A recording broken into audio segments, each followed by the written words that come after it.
Good evening, everyone. Welcome, and thank you so much for being here with us on this Teatime Talk. Margaret Skinnider, a lifelong activist, teacher and feminist, with Dr Mary McAuliffe. Teatime Talks is a regular talk series run by Dublin City Council Culture Company for 14 Henrietta Street, which is the building telling the story of one place from when it was a Georgian townhouse to when it was a tenement in Dublin 1. And the Teatime Talk series relates various stories connected to the building. And on the surface, I suppose it's hard to see the connection between Margaret Skinnider and 14 Henrietta Street. But in fact, she taught just across the road at Mount Carmel School for girls.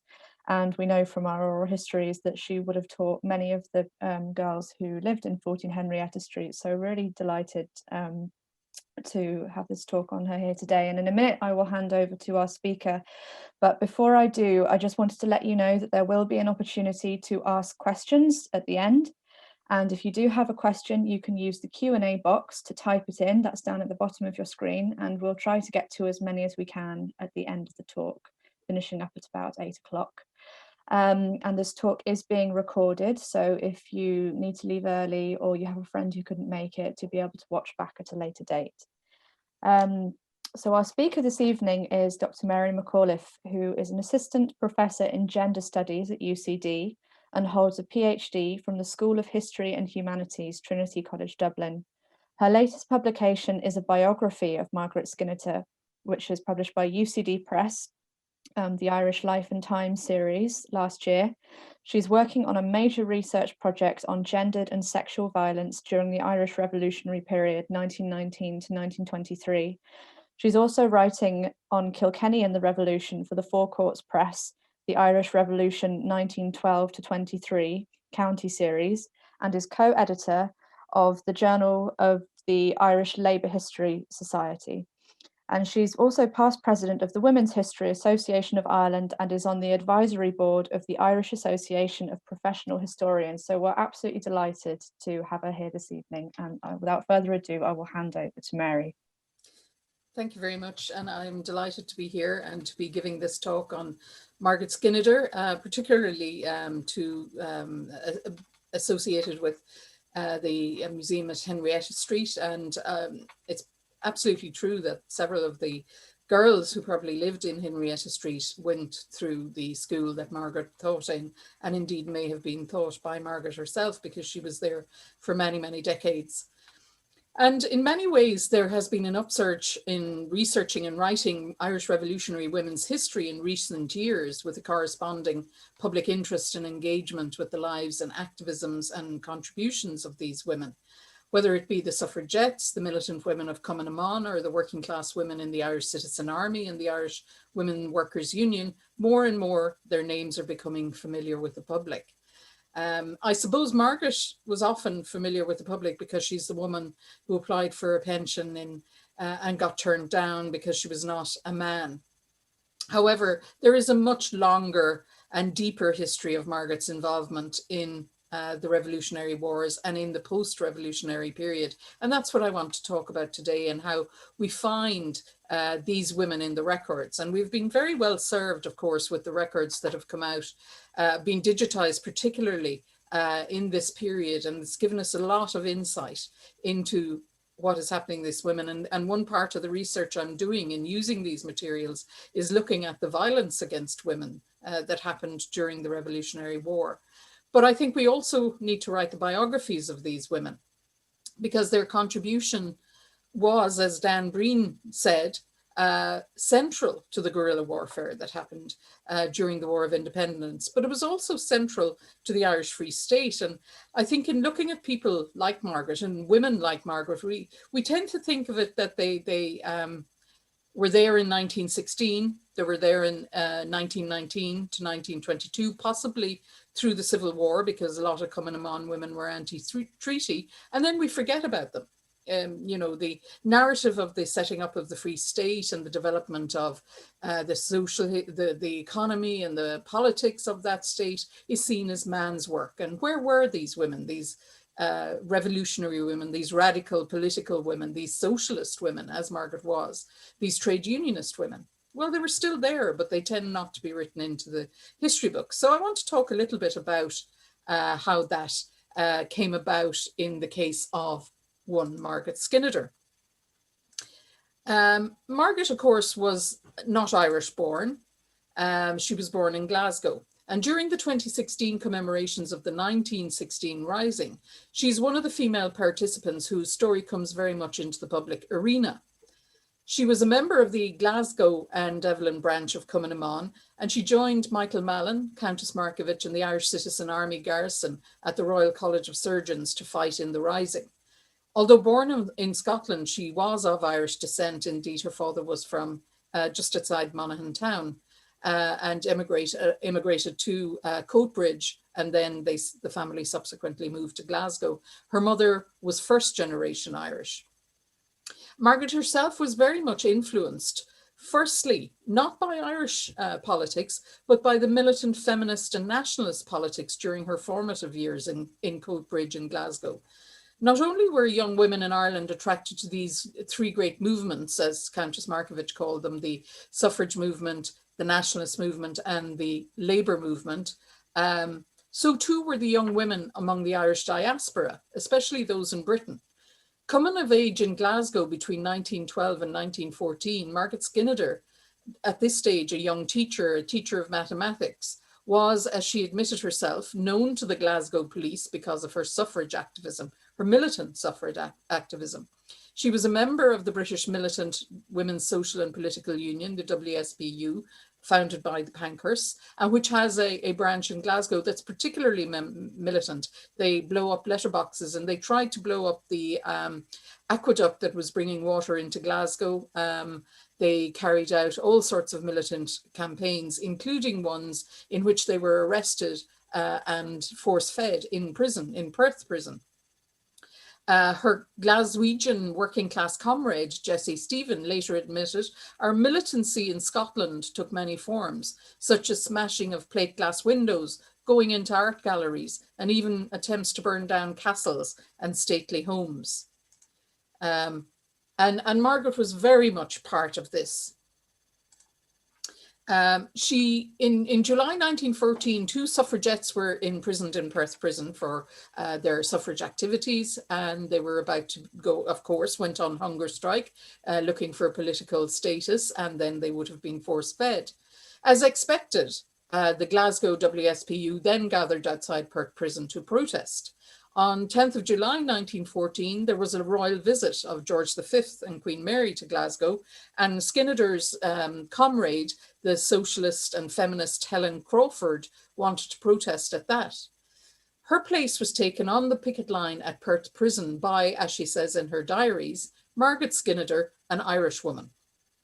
It's funny because Margaret was born in Coatbridge, but she's recognisably of Irish descent, and obviously her identity is Irish. So Crawford is recognising her as an Irish woman. Crawford wrote that Skinnider offered to take my place to enable me to go see the procession, to protest, of course. Margaret, she says, had no time for kings and queens. Skinnider was not only involved in suffrage militancy at this time in Glasgow, she was also involved in the Glasgow branches of the militant nationalist groups. She helped train the Glasgow branch of Na Fianna, the Boy Scouts. She participated in arms raids with the Irish volunteer men, such as Seamus Robinson, Seamus Reader, Daniel Baniff. She and other members of the Ann Devlin branch of Cumann were involved in raids at shipyards and mining facilities in the west of Scotland for arms, explosives, and ammunition.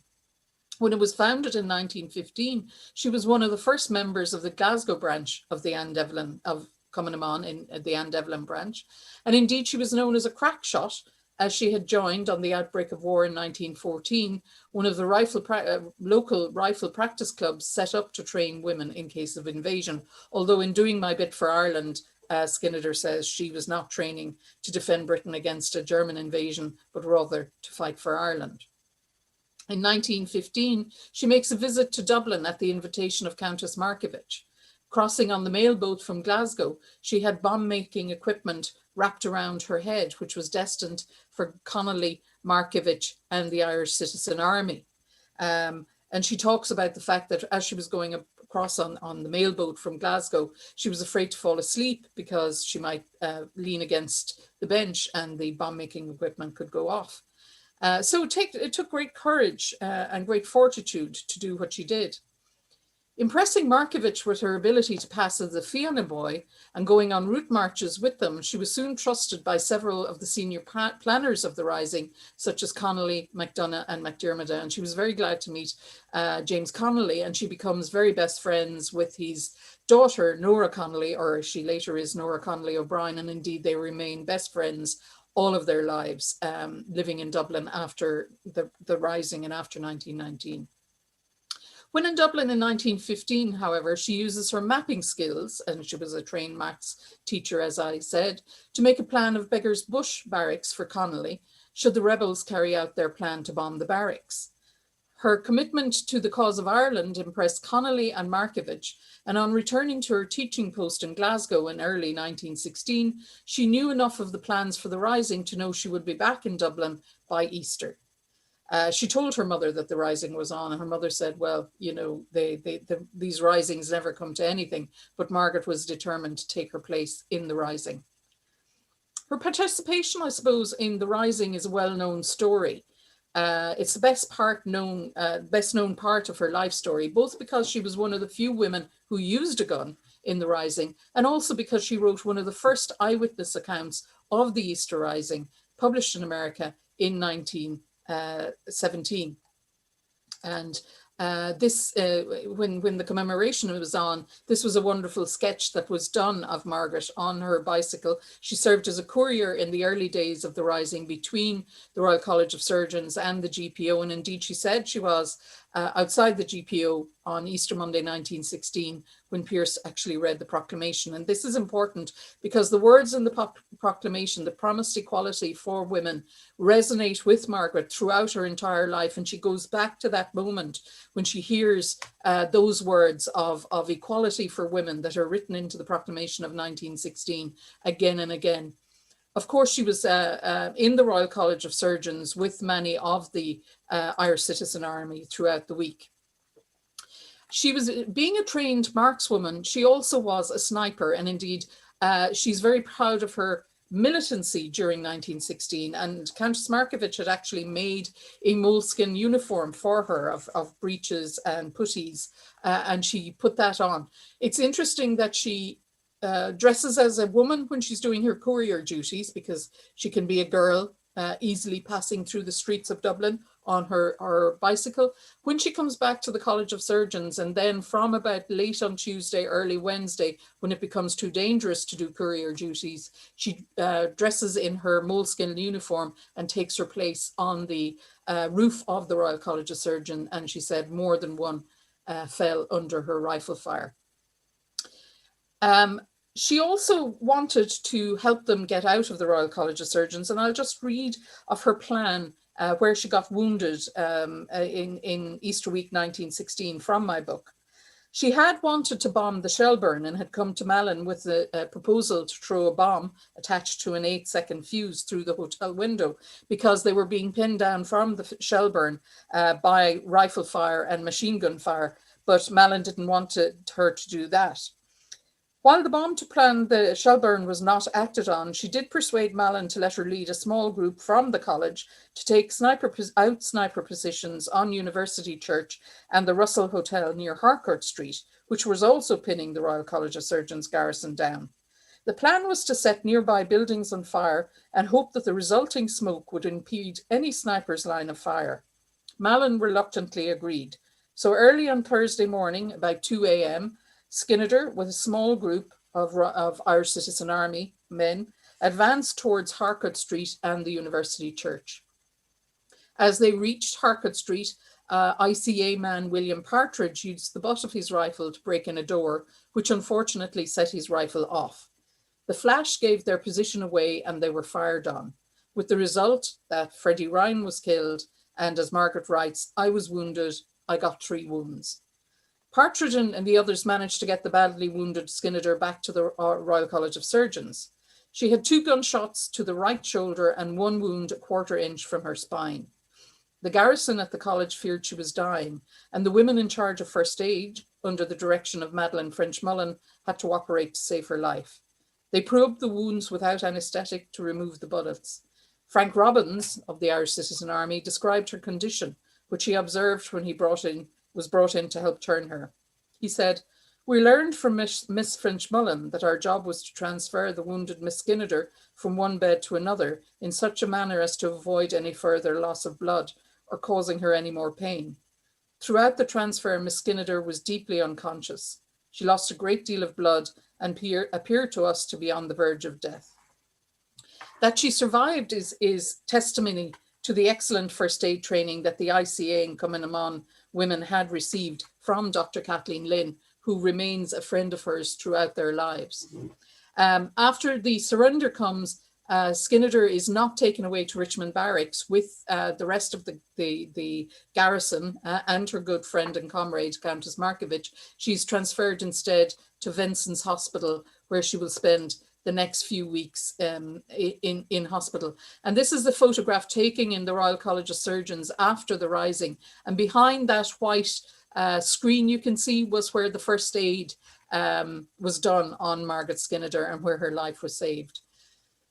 After the Rising, she was one of the many women, along with her best friend Nóra O'Keeffe, who took part in the Irish Republican Women's propaganda tour to America. She arrived there in late 1916. And she joined Hannah-Sheehy Skeffington, Nellie Gifford, Men Ryan, and many of the revolutionary women who were there. Of course, most of the men were in jail. So it was up to the women to keep the propagandizing the revolution to Irish America and to keep fundraising. While she was in America, she wrote, here she is with Nóra Connolly O'Brien in America, and she wrote Doing My Bit for Ireland. A review of it said, "Miss Skinnider's simple recital is that it makes the Irish revolutionaries live for us, especially their executed leader, so that the Irish question presents itself as an essentially human problem, and the rights of small nations changes from a battle cry to a demand for constructive thought." It went into several reprints and actually was very well received by many of the reviewers. And interestingly, it's only in the last decade that it is being re-looked at again as one of the first eyewitness accounts. Of course, it's a polemic and it's very much from an insider, a militant Republican point of view, but it gives a detail of what life was like for that week in one of the garrisons in Dublin in 1916. Margaret returns to Dublin in 1919 and this time joins the Fairview Cumann, who she will remain a member of throughout the War of Independence. And it's during this war she becomes Director of Training of Cumann. She behaves during the War of Independence more like what Cumann women did. She isn't as militant as she was in 1916, but then the guerrilla war is a very different type of war than the Rising in 1916, which were, fixed sites of rebellion where she could behave as a sniper. Instead, she kept a safe house, she delivered dispatches and arms, and she fundraised throughout this period. She was very important. She is both a member of the Fairview Cumann and then she goes on to the executive, central executive of Cumann, and as I said, becomes their Director of Training. She opposed the Anglo-Irish Treaty, absolutely. She takes a profoundly anti-treaty stance and was an active anti-treaty militant during the bombardment of the Four Courts. With the arrest of some of the many anti-treaty Republican leadership, she took on the role of Paymaster General of the IRA until she herself was arrested in December 1922. She was arrested and was found to be in possession of a revolver and immediately taken off to Mountjoy Jail. She spent almost a year in prison in Mountjoy Jail and in the North Dublin Union, not released until December 1923. This is an image of herself and Nóra O'Keeffe, who I'll talk about later on, as members of Fairview Cumann in 1919. Margaret is the one on the right, looking at it with the glasses. In the North Dublin Union, this is an image of Margaret taken in the North Dublin Union during her time there. Temporary Prisoners' Council was convened to direct and control the prisoners within the North Dublin Union. The chairperson was Una Gordon. Council members included Margaret Buckley, later president of Sinn Féin, Mara Comerford, Sheila Humphreys, Dorothy McGargle, the writer, Bridie O'Milan, Maura Deegan, and as director of training of the prisoners in the North Dublin Union, Margaret Skinnider. The council decided that until the governor met them about complaints over overcrowding, the women who had been brought to Kilmainham to the North Dublin Union from Kilmainham would remain outside. And indeed, for 11 days, those women remained camped outside, often in the pouring rain, feeling cold and hungry until they were eventually allowed in. For their remaining time in prison, the North Dublin Union was, for all these women, a place of discomfort, hunger, cold, and dirt. Much of this part of Skinnider's story is also known. She went on hunger strike 3 times, twice in Mountjoy Jail and once in the North Dublin Union. She doesn't participate in the final hunger strike in the North Dublin Union, so she is released in early December 1923, just as her friend Countess Markievicz arrives there under arrest. And then she returns home to her house in Fairview. She will later on build a house in Clontarf and lived in Seafield Avenue for the rest of her life in Clontarf. So on her release, Margaret comes back to a dispirited and demoralised Cumann. She remains anti-treaty and very much anti the government of the Irish Free State. And if there's anything else known of her at this time, it's that she applied for a pension in 1922 but was refused. The Treasury solicitor of the time wrote that Miss Margaret Skinnider cannot be considered under the Act.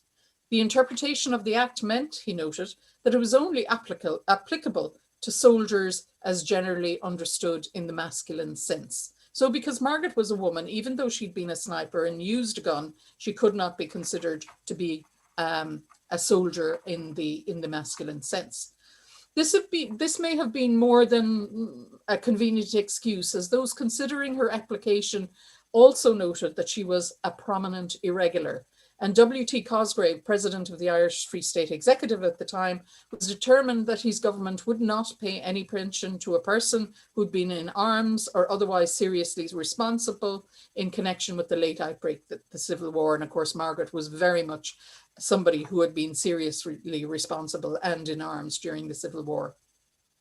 A sentence in the pension application later on of Ann Connolly, a member of the Central Executive of Cumann, indicated that Margaret Skinnider, ever the activist, knew what she was doing when she applied in 1925. She'd applied, said Connolly, as an experiment to see if they would give it to her. Other than this, Margaret Skinnider, who lives until 1971, no longer appears much in the history books. So, what happens to Margaret then after that? And this is the part, I suppose, that sees her connection with Henrietta Street come to the fore. There are no Skinnider manuscripts in any Irish or Scottish archive. Despite keeping a lifelong daily diary and being an enthusiastic photographer, no one thought to deposit any material in the archives after her death. And indeed, it is known that some of her materials, including her diaries, were destroyed by her executor on her death, which often happens to the papers of women, even political women, because they're not seen as that, or as privileged or as important of those of men. How then do we research and write the history of a woman who lived 50 years after her last historical mention? Or is it the case, as one scholar wrote, that, and this is what the scholar wrote, Margaret Skinnider's bravery in the uprising did not lead to a politically active career. After the turmoil was over, she quietly settled down to be a school teacher. So, is this Margaret, the quiet and demure school teacher? Was Skinnider's life after Civil War a return to the domestic and the quiet life? Feminist scholars often talk about the many and divergent methodologies necessary to unpack the whole life cycle of a female subject, especially one lacking a personal, accessible archive. We have to do a detailed exploration of these individual lives. We have to look at their family, their social and personal ties, their beliefs and values. So to write the entire life cycle of a female subject, the public and personal are intertwined and of interest to the researcher. And by understanding this, the biographical subject's life is given form and substance. Lacking a personal archive or material, and with having few personal traces or sources, we must research around the subject. reconstruct a life from fragments, traces, silences, subtexts, and absences. And so it is with the life cycle of Margaret Skinnider post-1916. Certain aspects of her life appear in short biographies. She did return to teaching eventually. By 1928, she secured a position at the Sisters of Charity Primary School in King's Inn Street in Dublin and remained there until her retirement in 1959. She was a member of the Teachers' Union, the INTO, the Irish National Teachers Organisation, becoming its president in 1956. She died in 1971 and was buried in the Republican plot beside her old friend and Irish Citizen Army comrade, Countess Markievicz. She never married. These few sentences make invisible, however, the rich, varied, active and very political life of a committed feminist, trade union activist and Republican. So, what did she do after that?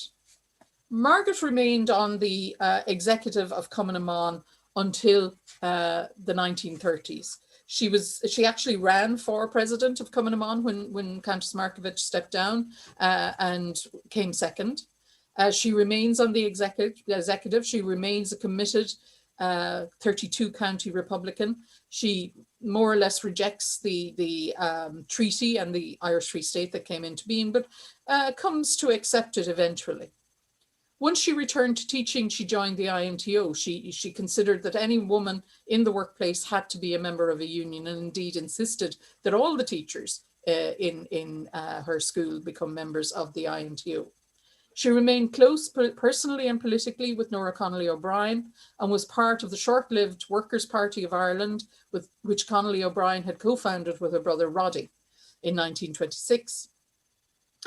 In 1932, a few years after Skinnider returned to teaching, the INTO was notified by letter that all women teachers, national teachers, who qualified on or after the 1st of April 1932 shall, on marriage, cease to be eligible for recognition in any capacity in a national school.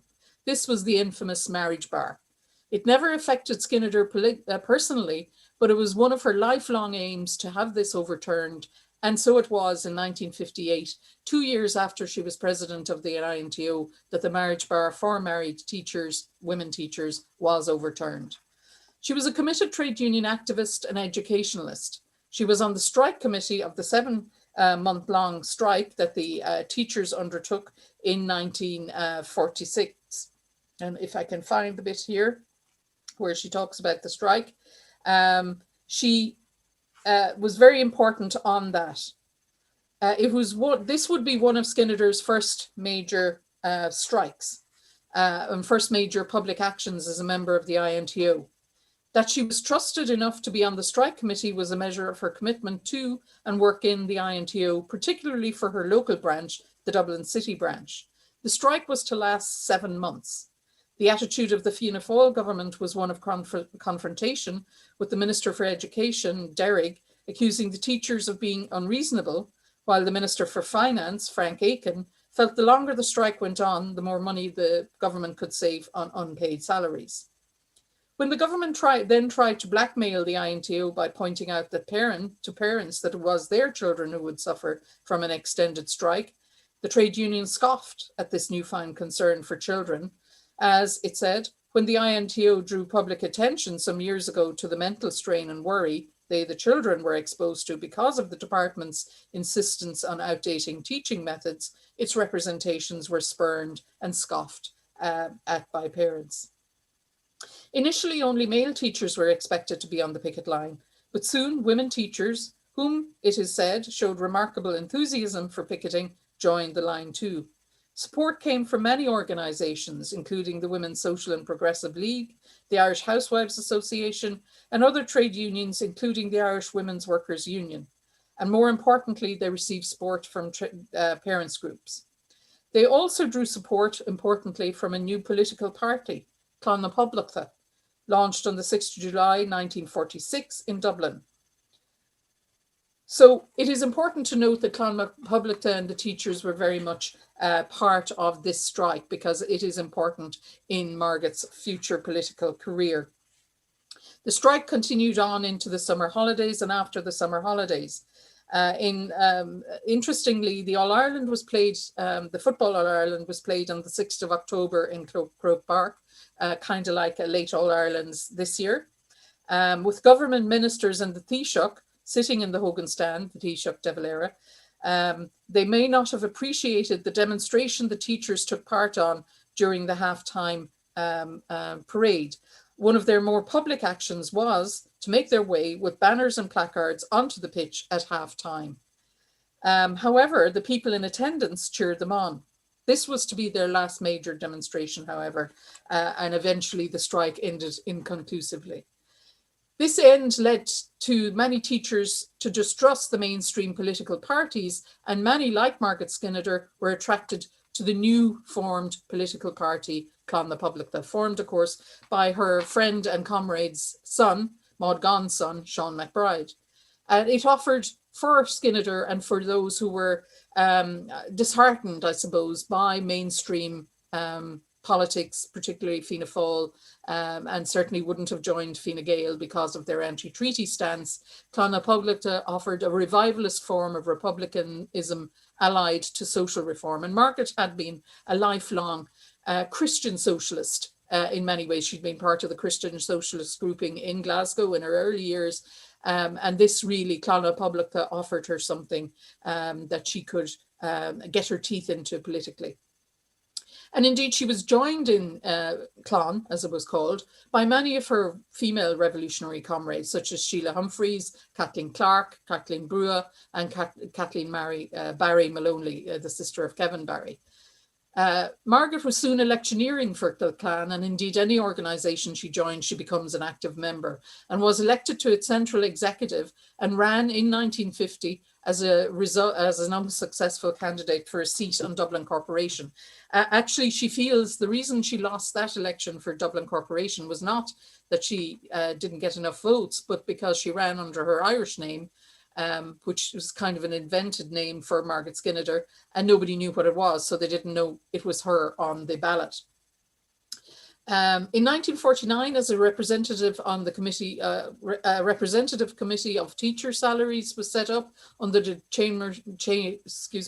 chairmanship of George Rowe, the Rowe Commission. Skinnider was one of the 6 INTO members on the commission.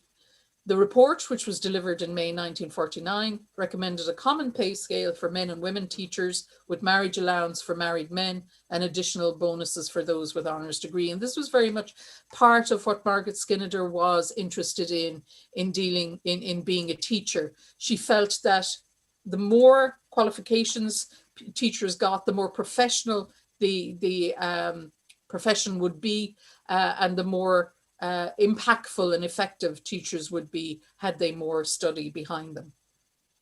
Her INTO career flourished into the 1950s, and she was a well-known national figure in trade union activism. And indeed, if you go to the newspapers, you find lots about Miss Skinnider of the INTO reported in the newspapers. Several areas of policy drove her involvement in the INTO. Sorry, hi everyone. Sorry, internet failed, and I won't be able to show you some lovely pictures I have, but I'll continue about Margaret. And as I was saying, she was very concerned about teachers and about delinquency and value vandalism, and she felt that teachers and parents should be very responsible for that. And in one speech, she said that it was time that we spoke about the rights of teachers and the duties of parents. In 1956, she was elected president of the INTO, and in July of that year, she left for 2 months to Manila in the Philippines to represent the INTO at the World Federation of Organizations of the Teaching Profession. And she was the only person from Ireland there and really enjoyed her time there and representing the INTO. She retired from teaching in the INTO in 1959, but she did not retire from activism. In 1960, she was appointed to chairman of the Women's Advisory Committee set up by the Irish Congress of Trade Unions, ICTU. This still exists to this day. And it was set up to advise the executive committee of ICTU on issues relating to women in the trade union movement. She had begun her feminist career in 1912 as a militant suffrage activist, and she was now ending it as second wave feminism was beginning still fighting for the rights of women, and especially for the rights of women workers. So this close look at the life of Margaret Skinnider using archival material from a multiplicity of sources. For instance, I found many letters from her to Hannah Sheehy Skeffington in the Sheehy Skeffington archive. And these sources have helped to fill the gaps left by the absence of a personal archive, and reveals a woman committed to the causes of Ireland, of women and of workers. However, not only did these sources reveal a lifelong activist, they also revealed another important, more hidden history, a private life lived with another woman. Margaret Skinnider and Nóra O'Keeffe, and you saw a picture of them in their Cumann uniforms earlier in the presentation. Nóra was also a revolutionary woman, a member of Cumann, a dispatch carrier during the Revolutionary War, and also imprisoned during the Civil War, but in Kilmainham jail. She was a propagandist, a journalist, and a writer. They met in 1919 and lived together until O'Keeffe's death in 1962. Their private life was revealed through letters in political women's archives, most notably those of Hannah Sheehy Skeffington. And it is almost certain, that they were a couple. I made contact with Margaret's grandniece and found there is a photographic archive of their life together. And had I still got the presentation, I would have been able to show you some of those photographs. However, it is clear from archival material that her friends, Sheehy Skeffington and Nóra Connolly O'Brien among them, regarded Margaret and Nóra O'Keeffe as a couple. In letters to and from the women, one is rarely mentioned without the other. It is perhaps only now possible to discuss this hidden aspect of her life, an aspect she and O'Keeffe had in common with several female same-sex couples of the Revolutionary era, including the woman who operated on her in the Royal College of Surgeons, Madeleine French-Mullen, who spent her life with Kathleen Lynn, Helena Maloney, Elizabeth O'Farrell and her partner Julia Grennan. She would also have known Eva Gore-Booth, sister of Countess Markievicz, and her partner Esther Roper. The importance of biographical research in uncovering not just the activist and public lives of these revolutionary women, but also their private lives and choices is central to a reassessment of the lives and times of these women. So to conclude, Margaret Skinnider's long life spans the years that separated first wave and second wave feminism. She began as a militant suffragette in Glasgow in 1912 and remained a feminist to the end. In 1963, with the slow progress towards equal pay causing much disappointment among women workers, she recommended that women should organise strongly to overcome the prejudices, convention, and sectional privilege they face. Never one to be stopped by prejudice or convention, Skinnider spent her life fighting in a myriad of ways for equality for women, for the rights of workers, and for the cause of Irish freedom. And as I always end it, because this is what she called her, Margaret Skinnider more than did a bit for Ireland. Thank you very much. And again, apologies for break or internet connectivity. Thank you so much, Mary. That was absolutely fascinating, and looking forward to reading a bit more in your book. Where can people find that if they're interested in reading? Here it is. It's published by UCD Press and can be found online at ucdpress.ie, or, as they say, in all good bookstores. Well, I know it's in Hodges Figgis. Brilliant, thank you. So now, everybody, it's your opportunity to ask questions if you have any. So you can type those in the Q&A box at the bottom, and we've got a bit of time now to come to those. Carl was asking about whether this talk is being recorded, and yes, it is. And we will be sharing that on the 14 Henrietta Street website once we've edited it and added subtitles. We cut out the blip. The blip. While I let you all type in your questions, I'm just going to read this very brief extract from the oral history that we did with Terry Allen, who is the son of Ann Connolly, who was taught by Margaret Skinnider during her time on 14 Henrietta Street. And I think it really does just back up everything that you were saying, Mary, about how she was a constant force for women's rights and education. So he says, when Mum got to 13, it was time to go to work. So she didn't show up for school, and Margaret Skinnider came and knocked on the door and had a conversation with Grandad, basically saying, this is a girl who has huge potential. She's very smart. She's very clever. She can go a long way. And I want you to let her come back to school. And Grandad's answer, and Mum said she always remembers this because she was listening to him as he said it, was, sure, she's a woman. She's going to get married and she's going to have babies. And what good's an education for that? And that was that. And Mum went to work in Jacobs. So not quite the ending she wanted, but I think it really does just show the how committed that she was to all of the causes she fought for. She was very much committed to the girls and to the idea of women, you know, having jobs and having a profession, and indeed going into teaching or professions like that. And she had no truck with, you know, women should only be in the domestic. She was very much against the 1937 Constitution, for example, because of the women in the home articles that De Valera had written into that Constitution, and was part of the campaign against it.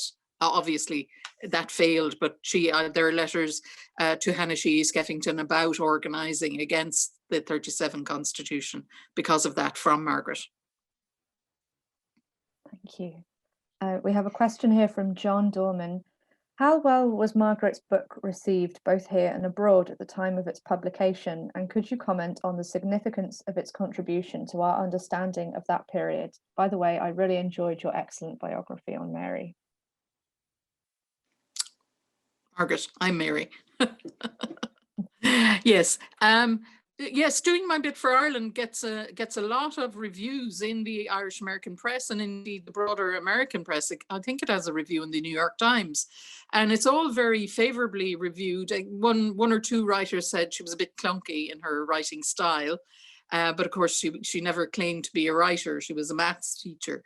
And it's a very important eyewitness accounts because we don't have too many of them, of somebody who was there. Particularly of somebody who wasn't in the GPO, it was in one of the other outposts during 1916, and of somebody who was who knew all of the main players, particularly the ones she was with in the Royal College of Surgeons, and of a woman who was a militant woman. And so, and I think it's been overlooked since its publication in 1917. It went into several reprints then, but then, you know, as time moved on and as sort of that polemic style, because it is, you know, it's very much the British are horrible and here are the wonderful rebels doing their thing. And so you have to take that on board when you're reading it. But it's very much from the perspective of, it gives us an idea of what motivated her as a woman. And, you know, it moves us away from that idea that a lot of the women involved in 1916 were there because they were sisters of or related to the revolutionary men. This is a woman, as many of them were, who developed her own political ideology, influenced by feminism, for example, by first wave suffrage activism, as well as trade union activism. And you see all that. And she also gives a really visceral account of the violence that was there and the death and the bloodshed. And she talks about her own suffering in the hospital afterwards. She got pneumonia. I mean, she almost did die with the 3 wounds and then getting pneumonia on top of it. And then, you know, there's a really poignant scene when Nóra Connolly comes to visit her. She's about 4 or 5 weeks in hospital at that stage, and tells her that in Nora's last visit to James, the night before he was executed, James asked for Margaret because he knew she had been wounded. And so, you know, you see the humanity and the connections, all these people, you know, they're not just revolutionaries, they're real people with friendships and connections and feelings for each other. And it really is an insight into one woman's journey through the Rising and all the people she met around her. I think it isn't clunky. I think it's quite well written. I enjoyed reading it. And it also has a number of images, including the famous one of her dressed in the Fianna outfit, but it's a doctored version of it, because the actual picture has 2 women on either side of her linking arms. And I wonder who decided to put in the doctored version in 1917. Was it a bit too much to have her dressed as a man with 2 women on either side of her? It went into reprint in 2016, and I think was quite a good seller then as well, and people seem to enjoy it. So it is a very important piece of writing, yeah. Brilliant, thank you. And are there any other online or offline resources that you'd recommend people look at if they want to find out more? Well, obviously she's now being written about more and more, but I suppose the biography is one. The reprint of Doing My Bit for Ireland has a biographical introduction. I hope to do something with her grandniece and the wonderful archive of photographs she has, because it is a photographic archive of a life. Like, there are photographs in it of Nóra Connolly with Margaret and Anna Skeffington and all the people they knew, and to try and get that more accessible to people. And I think, you know, when these women's lives are being written now, or when Irish revolutionary history is written now, it can't be written without including these women in it. If it is, it's only half a history. Yeah, that's so true. Thank you. Oh, I think we have another question here from Jane. Hi, Mary. Being a maths teacher, I always wondered if Margaret has any connection with Republican Father Sweetman and his school, Mount St. Benedict, near Hollyfort in Wexford. I didn't come across any connection that she had, but I'll have a look around and see.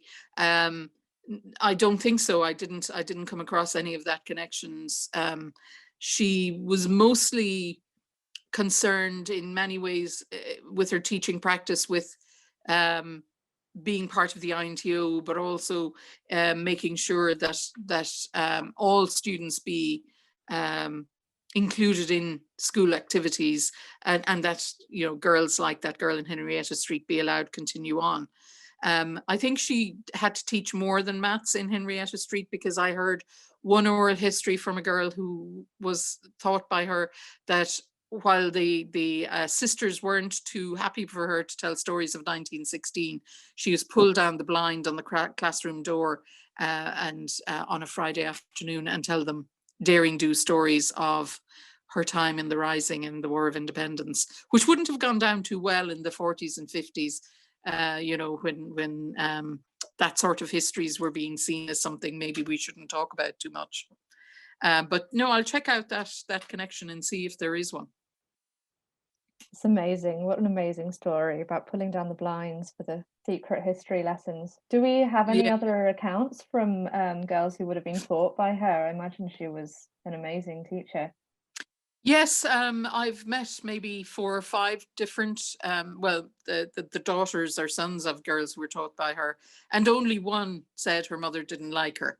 The rest of them thought she was a brilliant teacher, and generally the impression I get is that she was strict but fair, innovative, and really concerned that all of her girls do well in the world, if at all possible.